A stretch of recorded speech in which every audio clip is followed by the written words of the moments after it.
ito hong si ML Party List Representative Laila de Lima ay nablangka ho at talagang alam niyo na, nakakaiya ho mga kababayan at talagang dito ho ay parang ayaw ho talagang lumaban ng patas.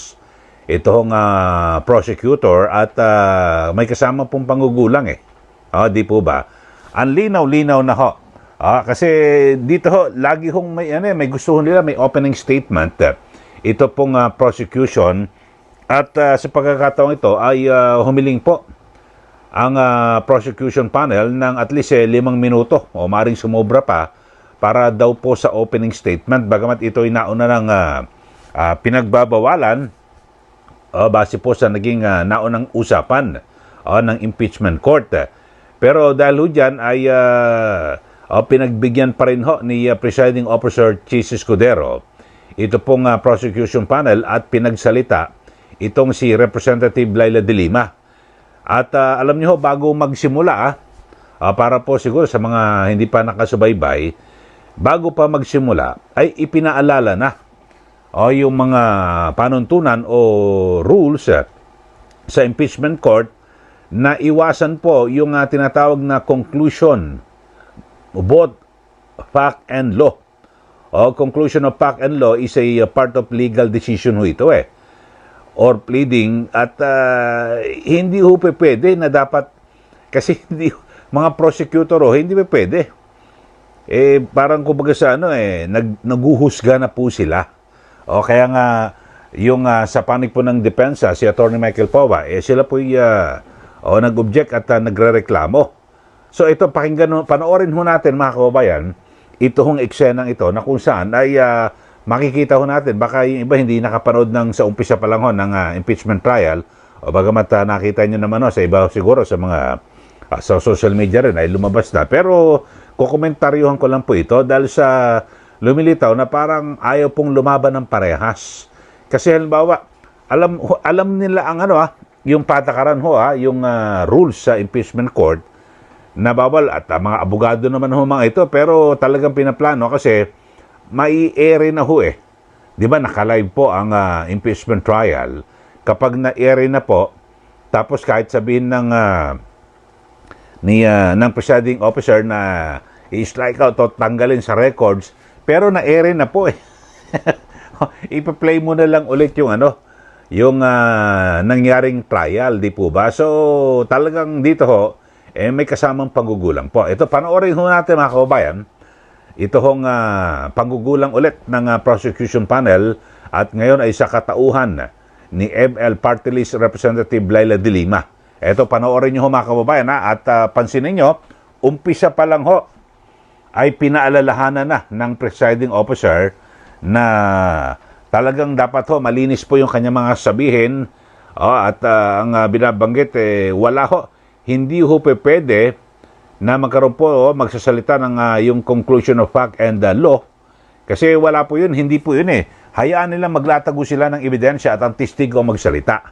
Ito, panoorin ho natin mga kababayan, ito yung pambungad na eksena sa impeachment trial at ngayong araw ng Miyerkules mga kababayan. At para malaman nyo ngayong July 29, at para kung paano yung ginagawang panggugulang ng prosecution dito ho sa impeachment trial na ito. Panoorin po natin itong opening statement na kung saan pinaalalahanan tapos hanggang sa talagang tuluyan ng blangkahin at pagsabihan ni Senator Judge Presiding Officer Chis Escudero, ito pong si Laila de Lima. Panoorin natin ito pong eksena sa impeachment trial. The prosecution, Your Honor, may we be given a 5-minute opening statement. May we request Representative Laila de Lima to be recognized by the Chair, Your Honor.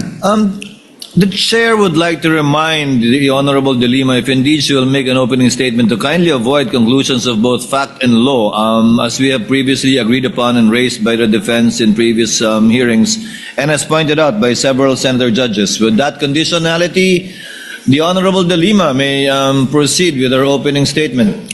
Your Honor, may we comment on that matter? Yes, what is the pleasure of Attorney Poe? Your Honor, I'd like to apologize for having to comment on this matter, but as far as I recall, the presiding officer already made a ruling before against opening statements, Your Honors. Again, I will be very conscious, Honorable De Lima, with respect to statements of fact and law that are not coming out from the mouth of any witnesses you will be presenting. So kindly be precise and short with respect to your opening statements. You may proceed, ma'am, subject to those reminders. Thank you, Mr. Presiding Officer. This is about 5 minutes or a little more than 5 minutes. Mr. Senate President, Mr. Presiding Officer, Honorable Senator Judges, mga kababayan, magandang umaga po. Sa ating pagbabudget para sa pamilya, dahil hindi naman unli ang pera, masinop ang ating paggasta sa talagang kailangan at kapakipakinabang natin nilalaan. Ganyan din dapat sa pondo ng bayan. Sa yugtong ito ng paglilitis, pag-uusapan natin ang confidential funds. Ito ang budget para sa mga sensitibo at surveillance-related activities upang suportahan ang mandato ng mga civilian agencies. That a budget is intended for confidential operations does not mean that the conduct of the officials involved in the handling of people's money is exempted from the demands of transparency, scrutiny, and accountability. Public office is a public trust. Yan ang sabi ng konstitusyon. Sakop nito ang lahat na nasa gobyerno. At ang utos na yan ay hindi pwedeng balewalain dahil confidential lang o confidential ang pondo. Ang confidentiality ay para protektahan ang lehitimong operasyon at informant. Hindi ito pahintulot para mag-imbento ng pangalan at dokumento. Hindi ito palusot para ibulsa ang pera. Kung confidential ang pondo, lalo pa ngang mataas ang pananagutang kaakibat nito. The Constitution entrusts this court with the solemn duty to determine whether the respondent Vice President committed culpable violation of the Constitution, graft and corruption, and betrayal of public trust. The evidence will show that she did. This case, Article 1, is about 612.5 million in confidential funds entrusted to VP Sara Duterte through the Office of the President and the Department of Education. This is not about one missing receipt. This is not about a clerical error or accounting mistake. The evidence will reveal a pattern, a systemic course of conduct Your Honor. that, taken as a whole, demonstrates graft and corruption Your Honors. and betrayal of public trust. With the permission of the Honorable De Lima, yes, Counsel for Your Honors, Respondent. again, Your Honors, I think we have to object to the statements being made by the Honorable De Lima, with all due respect, of course. Your Honors, they can do that through the offer of their evidence, Your Honor. Chair will instruct the this is Honorable De Lima another- to kindly limit her statements. I was listening intently in the beginning. It was okay, Honorable De Lima, but later on, you did make conclusions of law already, which the chair orders to be stricken from the record. You may wind up, Honorable De Lima, but kindly avoid conclusions of fact and law. Your Honors, please, if I may just be given just Yes, a few seconds. Your Honors, ang naging problema natin nung huling pagkakataon na pinayagan natin yung ganitong statement at sinasabi na nga ng presiding officer is kahit naman i-strike off the record natin, narinig na po at nasabi na.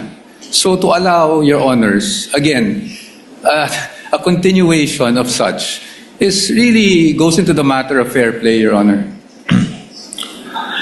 Honorable De Lima, Again, with all kindly due wind respect, up. Again, you were forewarned beforehand to kindly limit your statements. Hence, you are faced again with a similar situation. Kindly wind up, Honorable De Lima, and call your witness.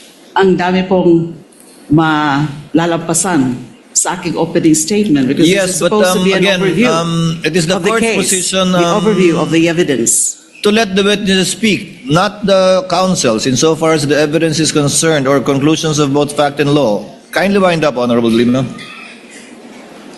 I submit to your honors, and so I will wind up.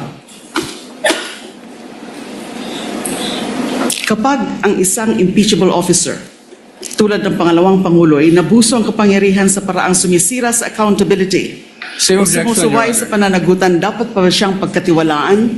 Dapat pa ba siyang manatili sa pwesto?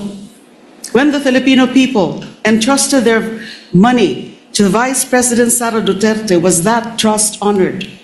That question will not be answered by politics, by general denials, by press releases. It will be answered by the witnesses, by the documents, by audit, and by the evidence, and the prosecution is ready to present it. Sa kabuuan ng ebidensya, makitang hindi lang mga simpleng irregularidad ang nangyari. Objection, Your Honor. Malinaw Again, ito. objection, Your Honor. Honorable Ang De Lima, I would have to sistematikong stop paraan. you. This is out of I would line. have to stop you at this point. The continuing objection of the respondent is duly noted. I would have to stop you at this point. And I have to my stop due now. apologies, but kindly call your witness already. Thank you, Your Honors. I submit. Thank you very much. Kindly call your witness, Representative Chua. Thank you, Your Honor. Your Honor, we are going to present our first witness in the person of Miss Violeta Constantino. Ayun po, napanood nyo ho mga kababayan at talagang ang liwan-liwanag bago pa ho magsimula, winarningan na ho. Tapos nung nagsalita talagang planado ho at nagsimula. Tapos sa umpisa okay naman. Nung nasa medyo tumatagal na ho yun nag-object na ho ang yung depensa. At maging ito pong yung presiding officer talagang sang-ayon na mali po at talagang hindi po sumusunod, di po ba, sa rules ito hong prosecution. So, kayo humusga ho mga kababayan. Pag ganyan ho, talagang may kasamang pangugulang kasi bagamat tatanggalin ho sa records pero nai-air na po. Lalo na po sa social media, sa YouTube at Facebook kasi live po, di ba? Yung coverage ho dito sa impeachment trial. So, parang ganun po ang laro ng prosecution. Mga kababayan, ayaw po nilang lumaban ng parehas na maglatago sila ng ebidensya at testigo, di po ba? Dapat ganun ho Pero ang nangyari ho mga kababayan ay talagang, ewan ho ba natin sana wag na humaulit ito. Dapat ho, pagbawalan na ho yung mga opening statement na yan. Mga kababayan, dahil sa wala naman ho wala naman hong katuturan ho yung impeachment, yung opening statement diyan po sa impeachment trial. Di po ba? So dito ho ay kaya ang ginawa ho, sabi ho ng presiding officer, tama na yan, pinutol na. At ipresenta na nila yung kanilang testigo. At na kung saan ay dito po yung mga testigo, yung mga taga-bangko. Ako naman ho, sa aking pananaw ho rito, wala namang nag-akselang ho tayo ng oras dyan sa mga testigo na ito ng prosecution. Kasi kinumpirma yung cheque, alam nyo ho, yung cheque ng pera, talagang lihitimo naman ho. At dumaan sa budgetary process, yung sa tamang proseso, yung pera talagang sa gobyerno, lahat naman ho mga kababayan, yung parang gusto pang gawa ng kulay na bakit nakapag-withdraw, lihitimo ho yung pangalan ho at siyempre taga DepEd, alam nga naman hindi pagbigyan ng land bank. Tapos ay nilalagyan pa ng kulay din ho mga kababayan, bakit daw sa likod ho dumaan ng land bank o ng bangko ito ho kumuha ng pera. Siyempre sa likod mas safe ho roon nasa compound na ho yun ng DepEd. Ang gusto ho pa ho ay parang gusto ho pang umarkila ng armored car. Sa harap sa likod may daanan na. Gagastos pa, no? Talagang gusto lang ho palabasin, no? Binibigyan po ng mali siya. Alam niyo ho, dito ho, ang issue ho rito, kasi dito ho, parang na-accel ang oras ho, yung manager ng bangko, wala naman hong katuturan yung mga sinabi. Kinumpirma lang ho na eto yung cheque, may nag-withdraw, etc., etc. Pero kasi ang issue rito, yung pera na winidraw, kung nagamit ba ng tama. Yung po ang issue rito. Kung ano ng mga pasikot-sikot na unusual, kakaiba. Pero hindi naman daw ho suspicious o talagang kumbaga sa kahina-hinala na illegal. So wala naman ho talaga. Yun naman ang sasabihin ng mga taga-bangko kasi basta't lihitimo. Sa iba nakapangalan yung cheque, sige. Ano yung ID mo? Ipipresenta. Tapos bago ka mag-withdraw, tumawag na sila, pinareserve na yung cash. O okay na ho yun mga kababayan. So wala ho napatunayan dito ng prosecution dito. Pero meron ho silang napatunayan, isa ho yung sa pambungad. Yung kanilang statement kung saan gusto ho nila manggulang. Dito ho. At ewan ko lang ho, pag ganyan hong ginagawa, talagang baka mainis po ang publiko. Sa ngayon nga ho, ay nakikita ko, mga kababayan, nasusubaybayan ko sa social media account ho ng Senado, parang nagiging matumal na po mga kababayan yung pagsubaybay ng ating mga kababayan, lalo na dito. Ito, tignan nyo ho itong yung sa Facebook ng account ho ito ng Senado. Nung naka-live ho, alas 12 na pasado ho yan, chinek ko, in-screenshot ko, ay 5.3. So, 5,300 lang ho ang nanonood sa live ho, sa trial. Ayan kita nyo naman 5.3K. So, ibig sabihin ay kakaunti na lang ho ang sumusubaybay. Maaring siguro, nasusuya na, naiinis, o maaring, kumbaga sa nauumay na ho dito sa mga nangyayari ito. At isa pa ho, mga kababayan, sa napansin ko rin, siguro, ito ho, pro Duterte o anti-Duterte o kung ano man, kasi kitang-kita na ho natin galawan ng mga senator judges Siguro mas maganda ipagbawal na rin ho yung pagtatanong, yung mga interjection, mga kung ano-ano mga paningit ho ng mga tanong ng mga senator judges. Lahat po magkabilang panig. Kasi alam nyo naman ho, depende ho sa tanong, alam mo kung kanino kung kanino kumakampi. May nagtatanong na ganito, tapos alam mo namang kampi sa administrasyon o sa prosecution, tapos yung isa naman ay kampi sa depensa o kaya sa respondent, sa nasasakdal.